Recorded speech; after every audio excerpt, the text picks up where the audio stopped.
Sir,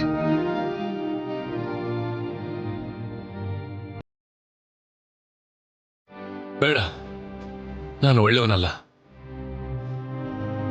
ಹೆಣ್ಮಕ್ಳ ಜೀವನ ಜೊತೆ ಆಟ ಆಡೋ ರಾಕ್ಷಸ ನಾನು. ನನ್ನಂತವನ ಜೊತೆ ಮಾತಾಡೋದು ಒಳ್ಳೇದಲ್ಲ. ಇಲ್ಲಿಂದ ಹೊರಟೋಗು. ಅದನ್ನೇ ಮಾತಾಡೋದಕ್ಕೆ ಬಂದಿದ್ದೀನಿ ಸರ್. ಯಾಕೆ ಕೆಟ್ಟ ಹೆಸರು ತಗೋತಾ ಇದ್ದೀರಾ? ಯಾಕೆ ಹೀಗೆ ಎಲ್ಲರ ದೃಷ್ಟಿಯಲ್ಲೂ ಕೆಟ್ಟವರಾಗಿ ನಿಂತ್ಕೋತಿದ್ದೀರಾ? ವಿಡಿಯೋನ ನೀನ್ ಕೂಡ ನೋಡೇ ಇರ್ತೀಯ ಅಲ್ವಾ? ರಾಜಲಕ್ಷ್ಮಿಗೆ ಮತ್ ಬರೋ ಔಷಧಿ ಕೊಟ್ಟು ಕರ್ಕೊಂಡು ಹೋದೆ. ಅವಳನ್ನ ಹಾಳು ಮಾಡಬೇಕು ಅಂತ ನೋಡಿದ್ ಕೂಡ ನಾನೇ. ಅದಕ್ಕೆ ಕೆಟ್ಟವನಾದೆ.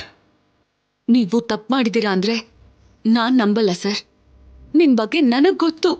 ನೀವಂತ ವ್ಯಕ್ತಿ ಅಲ್ಲ. ಕಣ್ಣೆದ್ರಿಗೆ ಸಾಕ್ಷಿ ಕಾಣ್ತಿದ್ರೆ ಇನ್ನು ನಾನು ಒಳ್ಳೆಯವನು ಹೇಗಾಗ್ತೀನಿ? ನಮ್ ಕಣ್ಣು ನಮ್ಗೆ ಮೋಸ ಮಾಡುತ್ತಾ ಸರ್? ನೀವ್ ನನ್ನ ಮೋಸ ಮಾಡ್ಬೇಕು ಅಂತ ನೋಡ್ತಿದ್ದೀರಾ ಸರ್?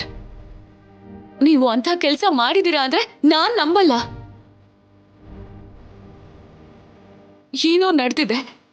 ನೀವು ಕೆಟ್ಟವ್ರ ಹಾಗೆ ಕಾಣಿಸ್ತಿದ್ದೀರಾ ಅಷ್ಟೇ.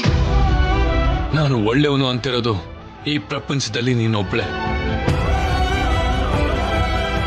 ಆದ್ರೂ ರಾಜಲಕ್ಷ್ಮಿ ಹೊಡೆದ್ಲು.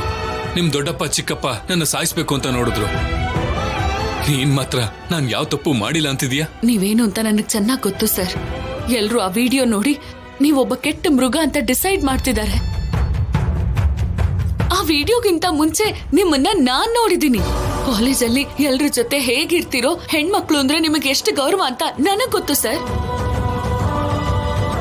ರಾಜಲಕ್ಷ್ಮಿ ನಿಮ್ಮನ್ನ ಪ್ರೀತಿಸ್ತಿದ್ದೀನಿ ಅಂತ ನಿಮ್ ಹಿಂದೆ ಬಿದ್ದಾಗ, ಅವಕಾಶ ನಿಮ್ಮನ್ನ ಹುಡುಕೊಂಡು ನಿಮ್ಮನೆ ಬಾಗ್ಲಿಗೆ ಬಂದಾಗ ಅವಾಗ್ ಮಾಡ್ದೇ ಇರೋ ತಪ್ಪು ಮತ್ತೆ ಬರೋ ಔಷಧಿ ಕೊಟ್ಟು ಎಲ್ಲಿಗೋ ಕರ್ಕೊಂಡು ಹೋಗಿ ಏನೋ ಮಾಡಿದೀರಾ ಅಂದ್ರೆ ನಾನ್ ಹೇಗ್ ನಂಬೇಕು ಸರ್? ರಾಜಲಕ್ಷ್ಮಿಗೋಸ್ಕರ ಅವಳಿಗೆ ಎಲ್ಲರ ಮುಂದೆ ಅವಮಾನ ಆಗ್ಬಾರ್ದು ಅಂತ ಆ ನಿಜನ ಬಚ್ಚಿಡೋದಕ್ಕೆ ನಿಮ್ಮ ಮೈ ತುಂಬಾ ಎಷ್ಟು ಗಾಯಗಳನ್ನ ಬಚ್ಚಿಟ್ಕೊಂಡಿದ್ದೀರೋ ನನಗ್ ಗೊತ್ತು ಸರ್. ನಿಜ ಹೇಳಿ ಸರ್, ಏನ್ ನಡೀತು? ನಮ್ಮೆಲ್ಲರ ದೃಷ್ಟಿಲೂ ಆಕಾಶದಲ್ಲಿರೋ ನೀವು ಯಾಕೆ ಹೀಗೆ ಪಾತಾಳಕ್ ಬಿದ್ದು ಹೋಗ್ತಿದ್ದೀರಾ? ನೋಡ್ಕೊಂಡು ಸುಮ್ನೆ ಇದ್ದೀರಲ್ಲ. ನಾನ್ ತಪ್ಪು ಮಾಡಿದ್ದೀನಿ. ಅದನ್ನ ನಾನ್ ನಂಬಲ್ಲ ಸರ್. ನೀವೇನೋ, ನಿಮ್ ವ್ಯಕ್ತಿತ್ವ ಏನೋ ನನಗ್ ಚೆನ್ನಾಗ್ ಗೊತ್ತು. ನಾನ್ ತಪ್ಪು ಮಾಡಿದ್ದೀನಿ. ಹೇಳ್ತಿದ್ದೀನಲ್ವಾ, ತಪ್ಪು ಮಾಡಿದ್ದಾನೆ. ನನ್ನ ಬಿಟ್ಬಿಡು.